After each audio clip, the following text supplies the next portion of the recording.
donde nos quedamos la semana pasada. Entonces, clase número 12 de la materia la epístola a los romanos en el trimestre número 6, y en este caso de la epístola o de esta materia es el trimestre número 1. ¿Ok? Bien, entonces nos quedamos en este pasaje, Romanos, capítulo número 3, versículo número 19. Ahí nos quedamos la semana pasada y vamos a ir avanzando en este día hasta donde Dios nos permita. Bien, dice ahí entonces, Romanos 3:19, pero sabemos que todo lo que la ley dice, lo dice a los que están bajo la ley, para que toda boca se cierre y todo el mundo quede bajo el juicio de Dios. Ok. Hay una pregunta que surge aquí y es, ¿quiénes son los que están bajo la ley? Lo que podríamos argumentar aquí es, bueno, los judíos están bajo la ley. A ver, habría que analizar esa respuesta, porque recordemos el contexto del que estamos analizando. El contexto es que Pablo viene analizando sobre diferentes tipos de, vamos a ponerlo así, posturas o diferentes tipos de personas que quieren llegar a Dios. Están aquellos que son muy científicos, ¿no? Muy científicos, todos dicen, yo si no es científico no lo creo. Están aquellos que se basan en ciertas religiones, ¿verdad? Ciertas prácticas, que los sumerios, que los babilonios, que los persas, que los hindúes, que el budismo, que el catolicismo, que el judaísmo, que la cienciología, o sea, tienen muchas cosas, ¿ok? Y están aquellos que, pues obviamente, tienen en este caso, vienen de esta línea que Pablo trató en los versículos anteriores sobre los judíos. Pero entonces, ¿quiénes están bajo la ley? Pues obviamente, según el contexto, todos ellos. O sea, todo el mundo está bajo la ley, porque vamos a llegar a una conclusión después que cuando el pecado abundó, sobreabundó la gracia. Entonces quiere decir que ¿quiénes están bajo la ley?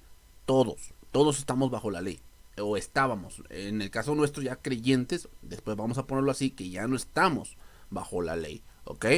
Pero en el caso de todo el mundo está bajo la ley para que toda boca se cierre y todo el mundo quede bajo el juicio de Dios. Es decir, cuando llegue el juicio final, la métrica para ver si eres justo o no es la ley, ¿ok? Por eso decimos que la ley no ha sido abrogada. ¿Por qué?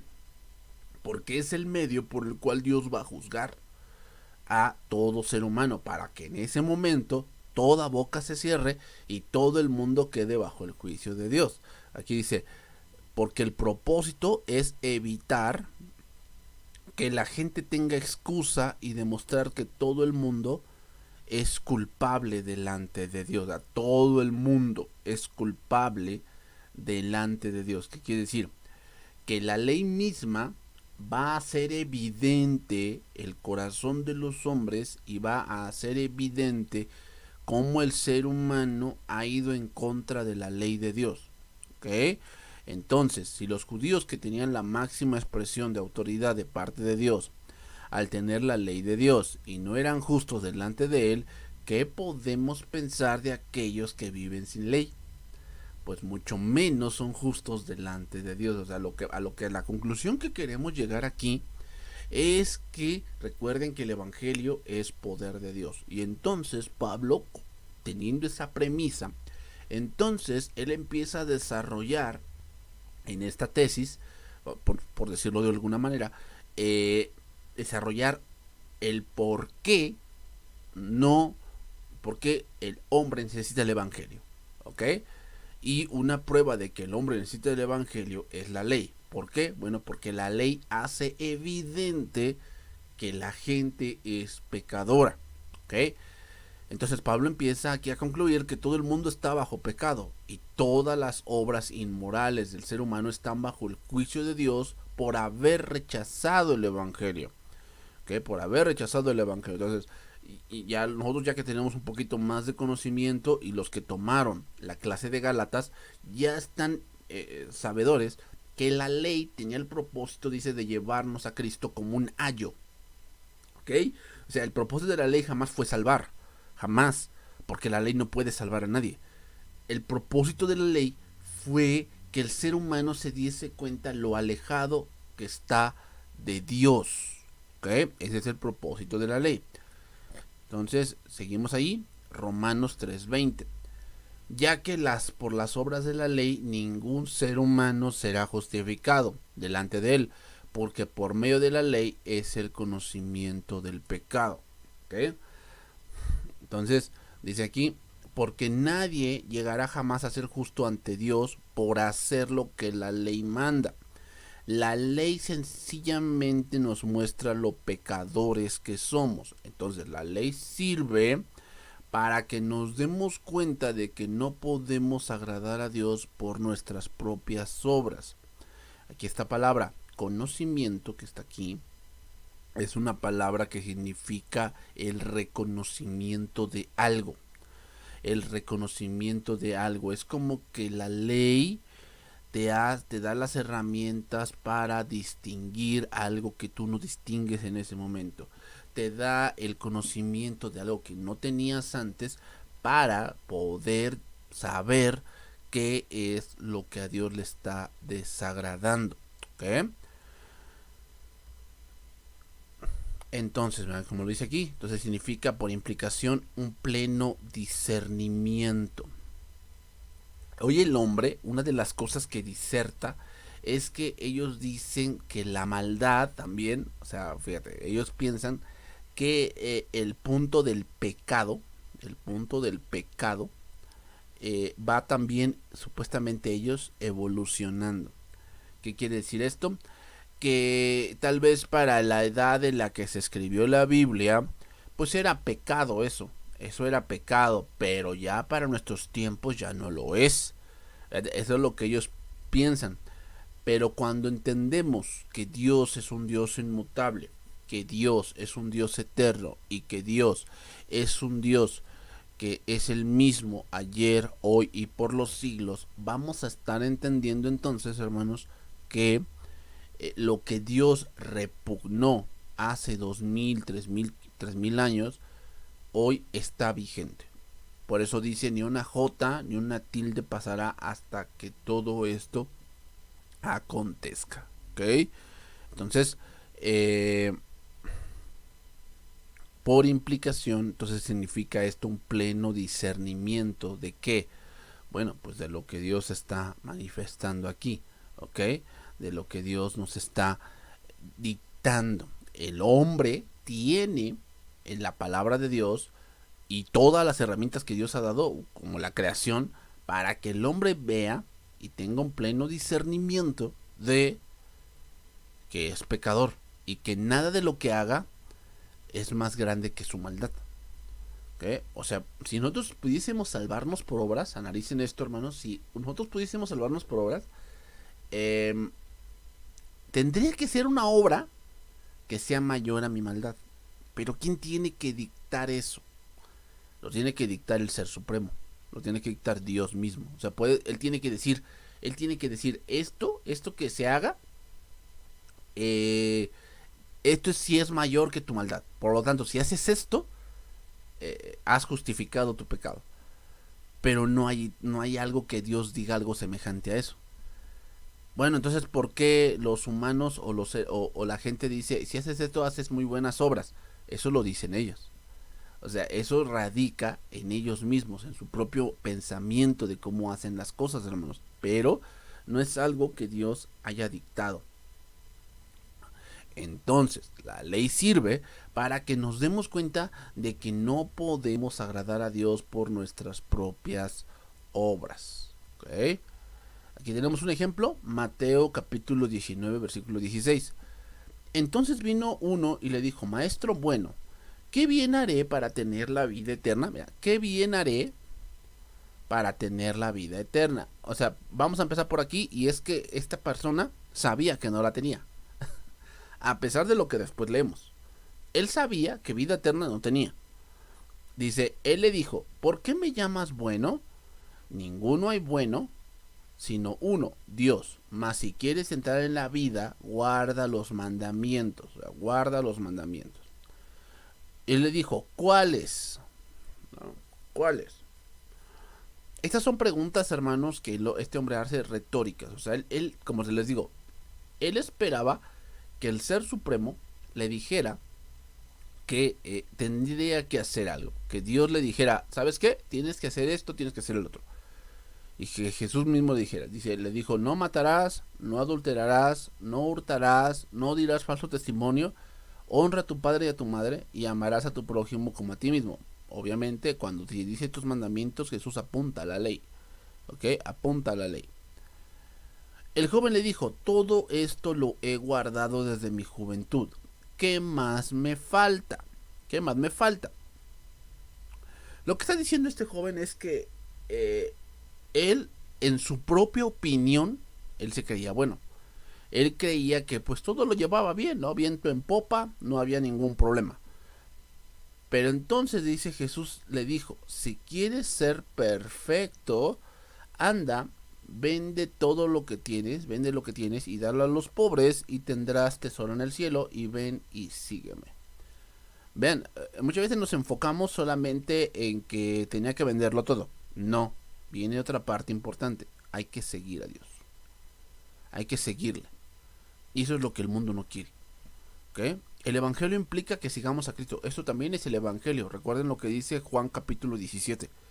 Y esta es la vida eterna, que te conozcan a ti y a Jesucristo o a tu Hijo, a quien tú has enviado. Entonces, la vida eterna no solamente consiste en dejar cosas, que es lo que muchos se enfocan, ¿no? O sea, ya, es que si soy cristiano ya debo dejar de fumar. Si soy cristiano ya debo dejar mis amigos. Si soy cristiano ya debo dejar el reventón.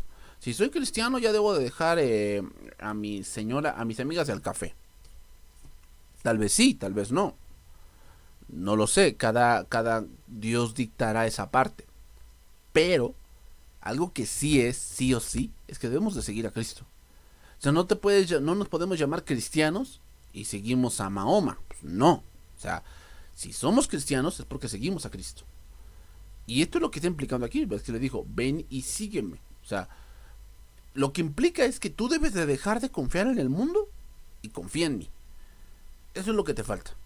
O sea, le faltaba todo. ¿Por qué? Porque según su estándar de él, porque ese estándar no se lo puso Dios, se lo puso él mismo. Yo ya cumplí todo, pero algo me falta. Y yo le digo, no, es que mira, tu estándar es algo que tú alcanzas, pero el estándar que yo he puesto es algo que no puedes alcanzar. O sea, ese es otro punto, hermanos.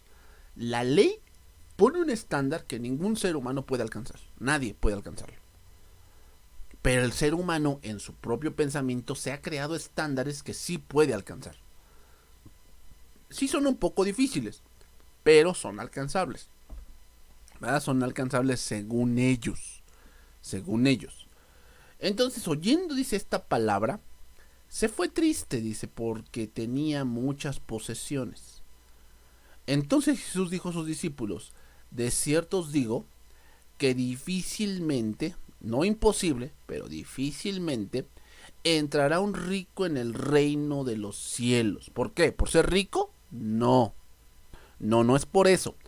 Sino porque un rico se pone un estándar que puede, según él, alcanzar.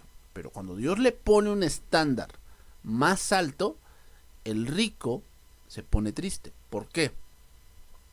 No porque no lo pueda alcanzar, o sea, en el sentido de que obviamente se puede alcanzar en Cristo, sino más bien porque abandonar el mundo, hermanos, es muy difícil. Es muy difícil. Es por eso que mucha gente no quiere el evangelio, porque es rico en algo. Es rico en vicios, entonces no quiere dejar su vicio. Entonces, cuando tú le dices, oye, acércate a Cristo, aquí está el evangelio, él dice, no, yo no quiero nada de esa onda.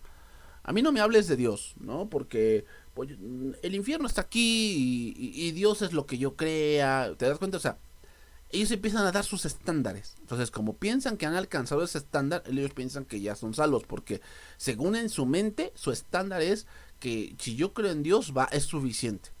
¿Ok? Cuando tú le muestras un estándar del evangelio, ellos se van a poner tristes. ¿Por qué? Porque saben que es para ellos imposible alcanzarlos.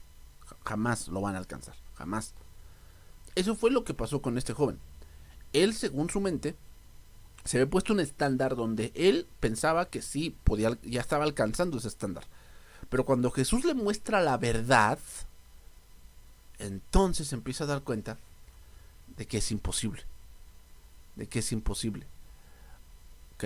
Entonces, ese es el problema de muchos seres humanos. Y es que ven la ley y lo ven como algo que es un estándar muy alcanzable, ¿no? Ah, no, pues yo no le hago mal a mi papá. Bueno, el problema, hermanos, con todo eso es que eh, dicen, voy a cumplir tal mandamiento de Dios, pero según como yo lo entienda. Por decir, para algunos, honrar a su padre y a su madre es nunca abandonarlos, ¿verdad? Nunca abandonarlos, en el sentido de, pues yo siempre he estado allí y toda la cosa. Pero a veces hay hijos que no abandonan a sus padres por la pensión.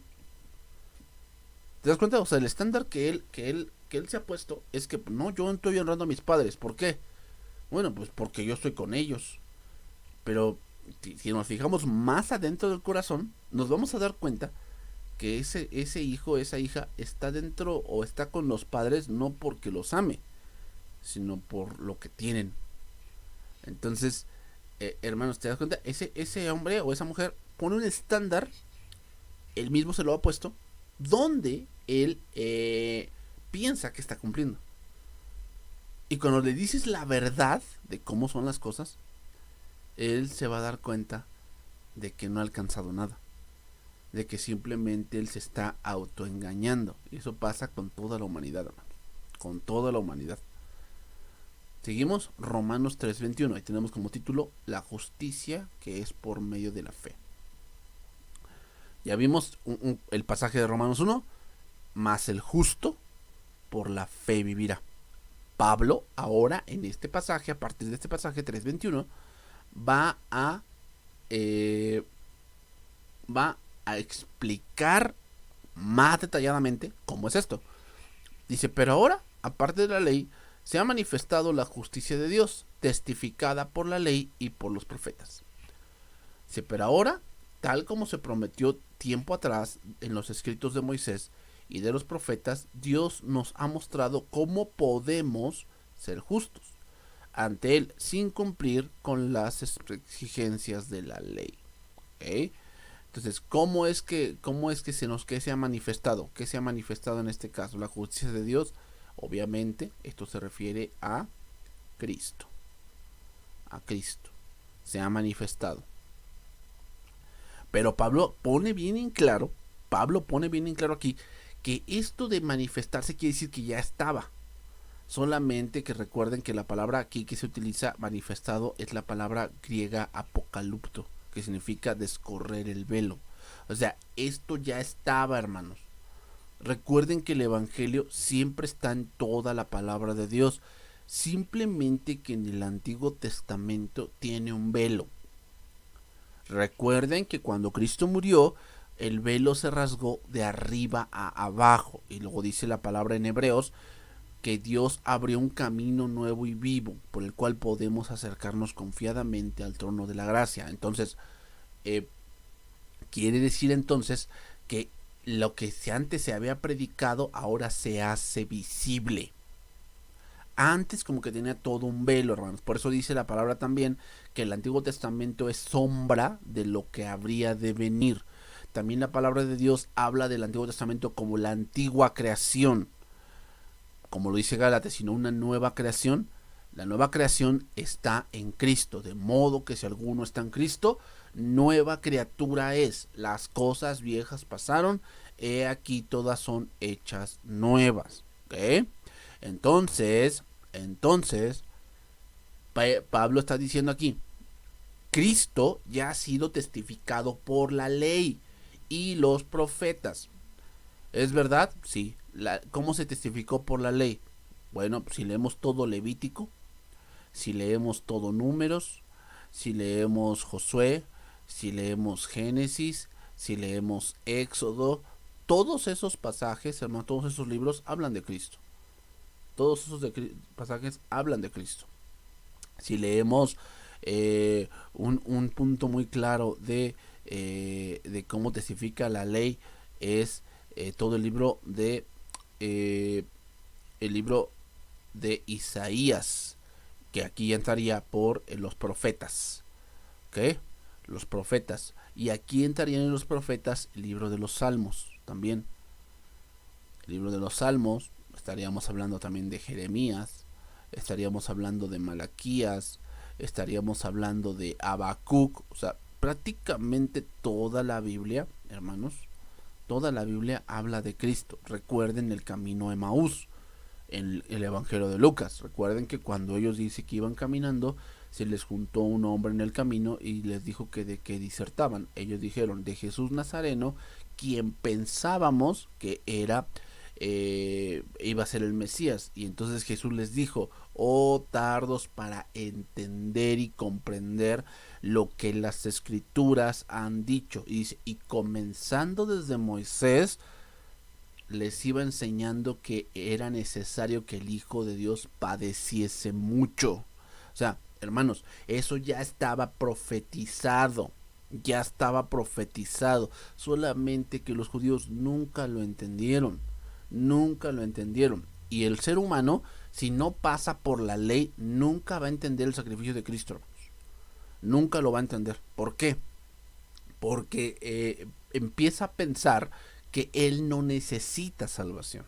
Él no lo necesita, que él no necesita ser, ser justificado. Él piensa que no lo necesita. ¿Por qué? Bueno, pues porque él se ha puesto un estándar donde él piensa que ha cumplido.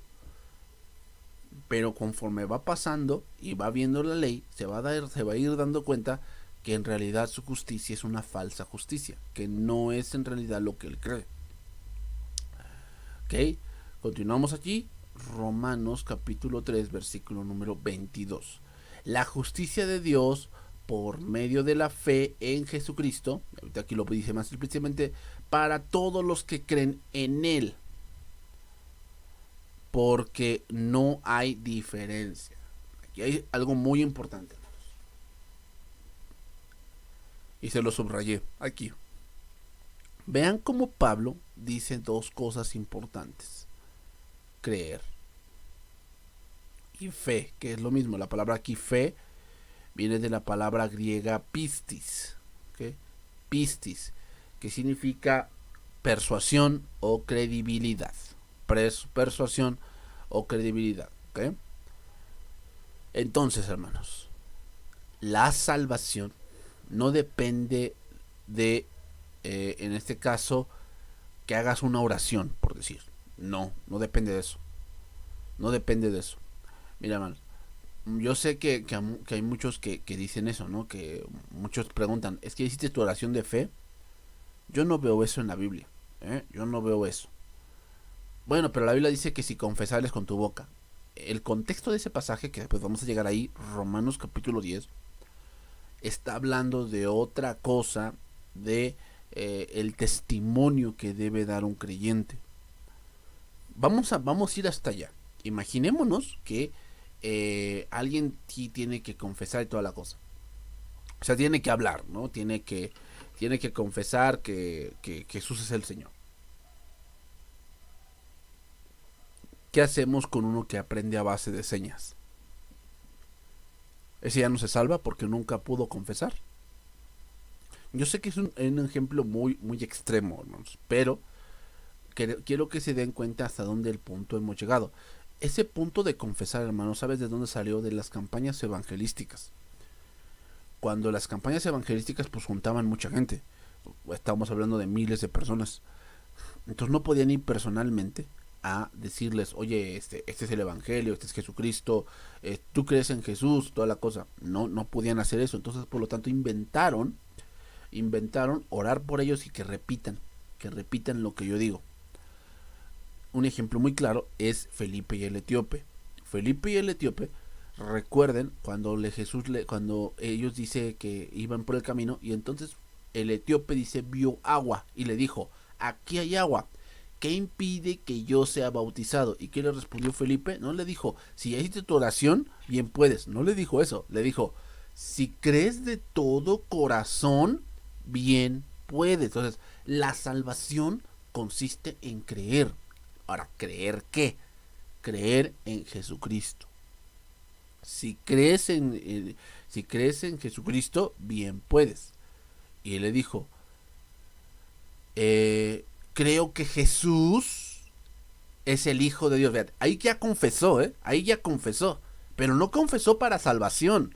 Confesó algo que él ya creía.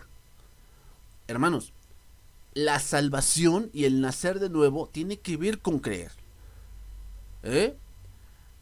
Hay mucha gente que ha repetido una oración pensando que con eso ya salva. Y los hemos llevado por un camino falso porque estamos diciendo que esa obra de repetir algo como una... o sea, perdónenme lo que voy a decir, pero casi radica en hechicería, porque es como si yo dijera palabras mágicas, ¿no? Es como si yo dijera, no, hocus pocus y se hace las cosas, ¿no? Imagínate así, ¿no? O sea, solamente repitiendo esta oración vas a ser salvo, pues creo que necesitaríamos analizar esa parte, porque estaríamos diciendo que si no haces esa obra, pues entonces no eres salvo. Cuando la salvación no consiste en repetir palabras, sino consiste en creer. ¿Creer qué? El Evangelio. El Evangelio. Entonces, hermanos, aquí lo que está diciendo dice, Dios nos hace justos, estoy aquí en traducción viviente, Dios nos hace justos a sus ojos cuando ponemos nuestra fe en Jesucristo. Y eso es verdad para todo el que cree, sea quien fuere. ¿Ya? Para todo el que cree. O sea, ¿qué creer? Lo que Jesucristo ha hecho en la cruz del Calvario. Por eso es necesario que la gente pase por la ley. ¿Por qué? Porque si no, no va a creer. La gente cree en Dios. A su manera, pero cree. Pero aquí estamos hablando de una fe que salva.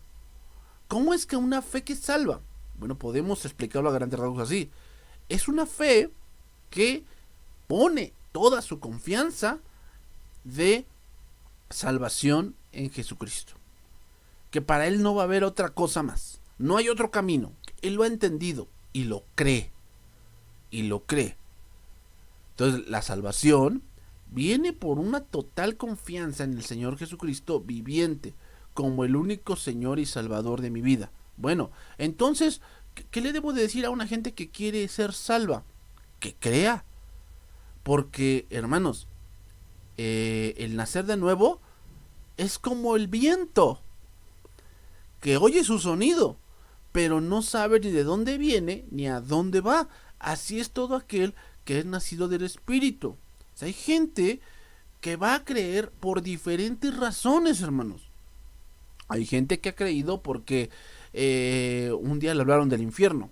Otra gente que ha creído porque le hablaron del amor de Dios.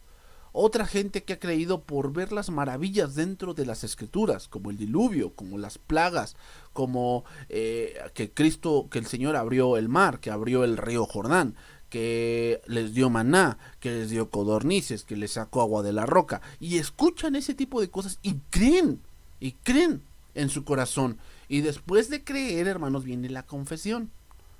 Viene la confesión de que ellos son cristianos, que efectivamente esa fe les impulsa a confesar que son cristianos. No es al revés. O sea, muchos piensan que es confesar para creer. No, es creer para confesar. ¿Ok? Entonces la fe no viene a ciegas.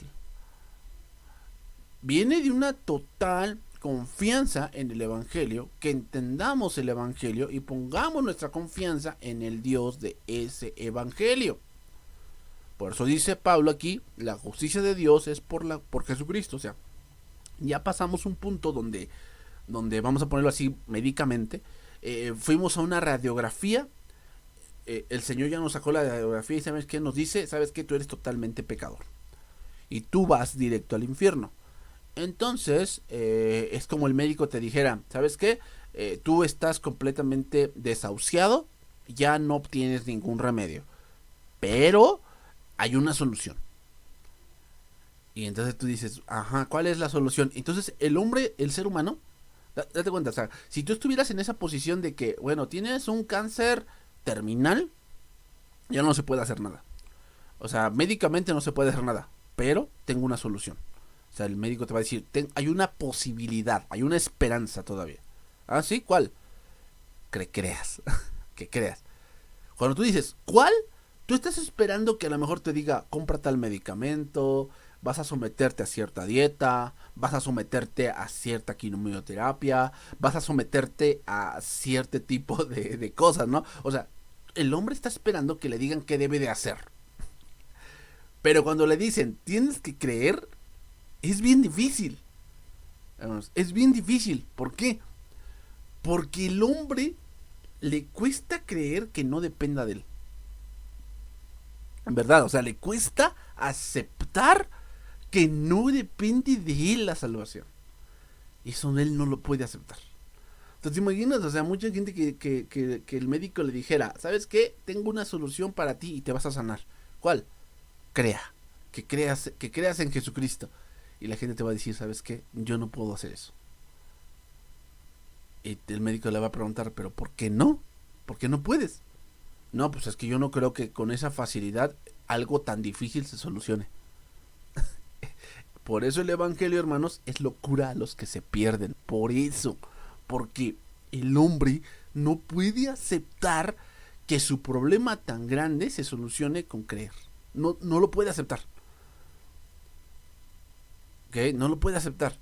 Entonces la fe no es un intento de ganar la salvación, hermanos, sino la sencilla aceptación de la salvación que Dios ofrece como don gratuito por medio de Jesucristo. ¿Ok? Siguiente verso, Romanos 3:23, un verso muy conocido. Por cuanto todos pecaron y están destituidos de la gloria de Dios. ¿Ok? ¿Quiénes pecaron? Todos. Todos han pecado. Todos. Dice, pues todos hemos pecado.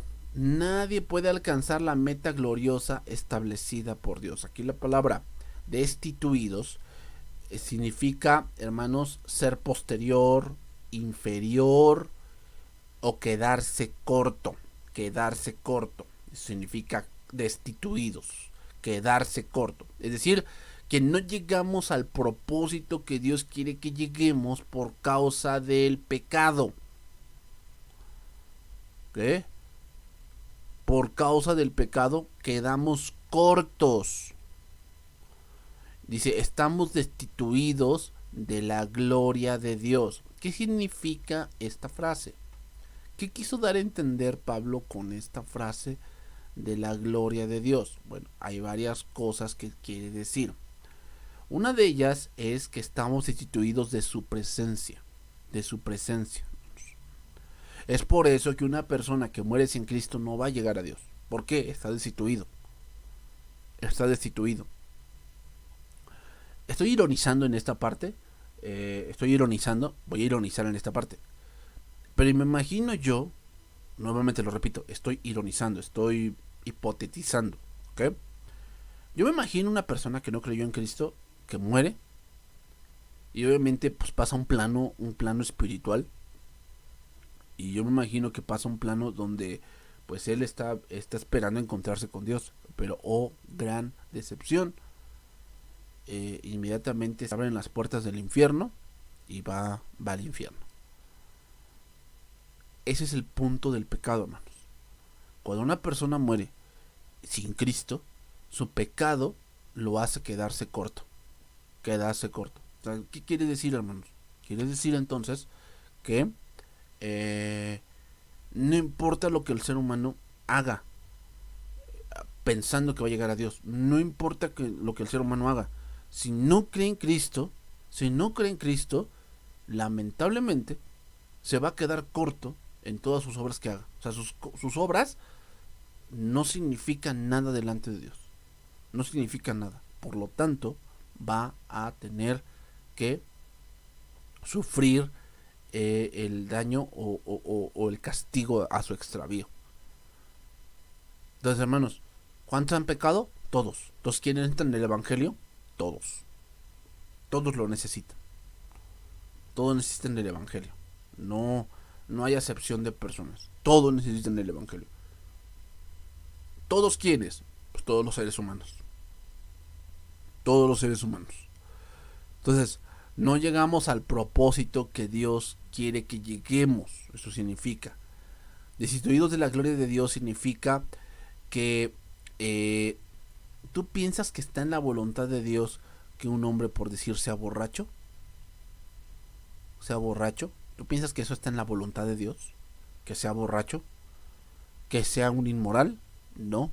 No está en la voluntad de Dios. Eso no es la voluntad de Dios. Dice la palabra de Dios que la voluntad de Dios es vuestra santificación. Entonces, eso no es la voluntad de Dios. Bueno, entonces, ¿por qué caen en ese punto? Porque pecan.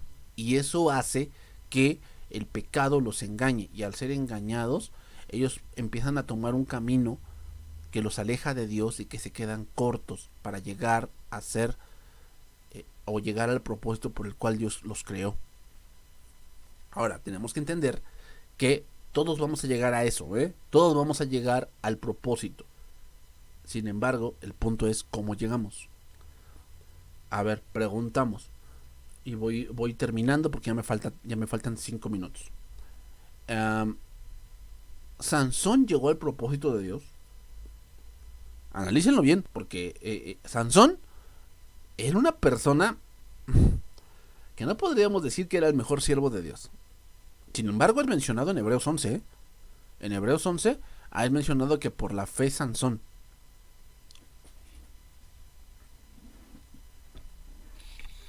Analicemos bien la vida de Sansón, hermanos. Sansón creo que no es un buen ejemplo a seguir de lo que es ser un siervo de Dios, ¿verdad? Creo que no es un buen ejemplo a seguir porque Sansón, pues bueno, deja mucho que desear. Deja mucho que desear. Un hombre muy arrebatado, un hombre que se casó con una del mundo, una filistea, ¿verdad?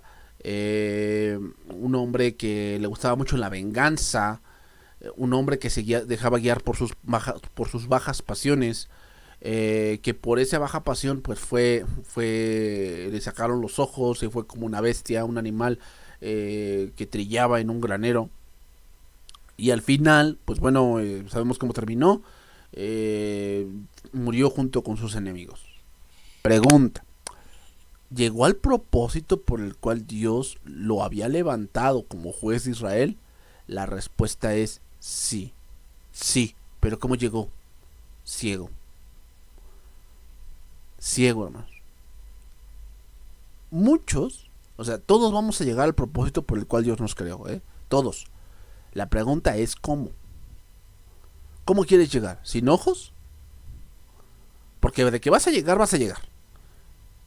Alguien dijo una vez, y creo que habrá que analizarlo un poquito más, pero creo que está bien. Y es, ¿sabes qué? Mientras tú no cumplas el propósito de Dios, tú eres inmortal. O sea, tú no te vas a morir. Hasta que tú cumplas el propósito de Dios, ahí sí ya. Ahí sí ya Dios va a decir, ¿sabes qué? Ya llegaste al propósito por el cual yo te creé, al cual yo quería que tú llegaras, hasta aquí.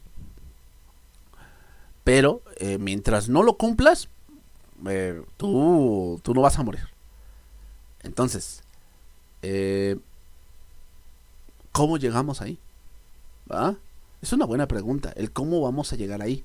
Porque mucha gente le ha dado porque dicen, primero me voy al mundo, voy a gozar del mundo, y ya después regresaré y pues ya le voy a dar a Dios su tiempo, ¿verdad? Ya le voy a dar a Dios su tiempo, que él debe de entenderme, pues que soy joven, que yo quiero vivir, que yo quiero gozarla, que yo quiero descubrir cosas, ¿verdad? Pero no vas a descubrir nada, no hay nada nuevo debajo del sol. O sea, no vas a descubrir nada, pero él dice que va a descubrir. Bueno, y Dios lo permite. Dios permite que pues bueno, esa persona se vaya. Pero después que regrese a esa persona, pues regresa enferma o regresa con un problema. ¿Y va a cumplir el propósito de Dios? Sí, pero de otra manera. Podía haberlo cumplido sano. Podía haberlo cumplido de una manera pues más cómoda. Pero ese pecado que lo alejó, que lo hizo ser deficiente, ahora va a cumplir el propósito de Dios para su gloria de otra manera. Dice la palabra de Dios de Sansón que él mató a más gente cuando murió que todo lo que mató en vida. ¿Qué quiere decir, hermanos? Recuerden que la fe, ¿dónde surgió la fe de Sansón? En el momento en el que murió. Allí, hermanos, para arrepentirse se requiere fe. Él reconoció en ese momento, Sansón, que pues había actuado mal, que tenía bien merecido lo que estaba viviendo. Y por eso le dijo: Señor, pero dame fuerza una vez más. Ahí reconoció, fíjate, primero dijo que su fuerza radicaba en su cabello. Fíjate lo que él dijo. Dijo que su fuerza radicaba en su cabello. Pero cuando iba a morir, reconoció que su fuerza radicaba en que Dios se la daba. Ahí reconoció. Pero lamentablemente reconoció muy tarde. Murió. ¿Qué quiere decir entonces, hermanos? Que las cosas hechas en Dios son más gloriosas que las cosas que haces tú solo. Las cosas que haces en Dios son más gloriosas que las cosas que haces tú solo. Entonces, por eso dice que estamos destituidos de la gloria de Dios. ¿Por qué? Porque una de las cosas que hace el pecado es que te centres en el yo. Y recuerden que la palabra yo en el griego es la palabra griega ego. Eso es lo que pasa. Cuando una persona nada más se la vive, o sea, está en el pecado y pues obviamente piensa que es la manera en la que él va a agradar a Dios, solamente se está centrando en él. Y ese es el problema del día de hoy, hermanos, de muchas congregaciones. Son tan humanistas que la gloria de Dios se está quedando de lado. En verdad, o sea, son tan humanistas pensando que la iglesia es un cine, pensando que la iglesia es para nuestra comodidad, es para nuestra diversión, nuestro entretenimiento. Como dijo una persona, es para que yo venga aquí a recargar baterías. O sea, pensando que es un centro de vacacional, ¿no? O sea, perdónenme, pero no. Dijo un reformador, la iglesia es el lugar donde la gente menos cómoda debería sentirse. ¿Por qué? Porque debe ser confrontada con el evangelio de tal manera que su vida cambie.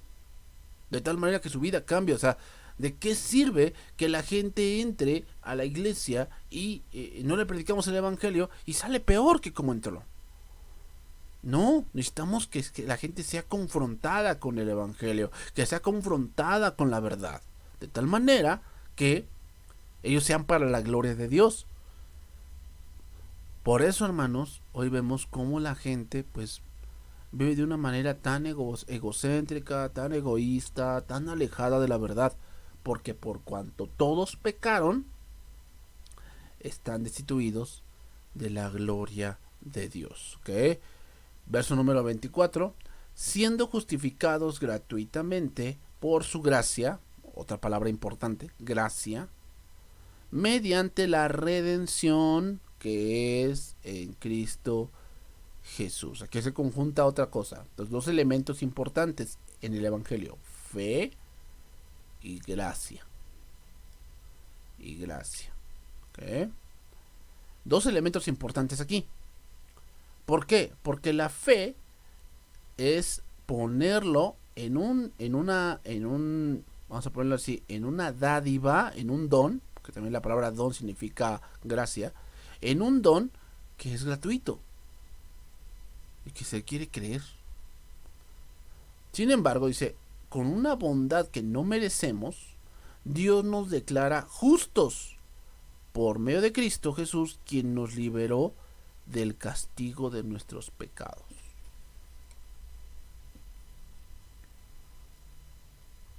Que la palabra redención significa, hermanos, librarse, salvación cristiana, un rescate.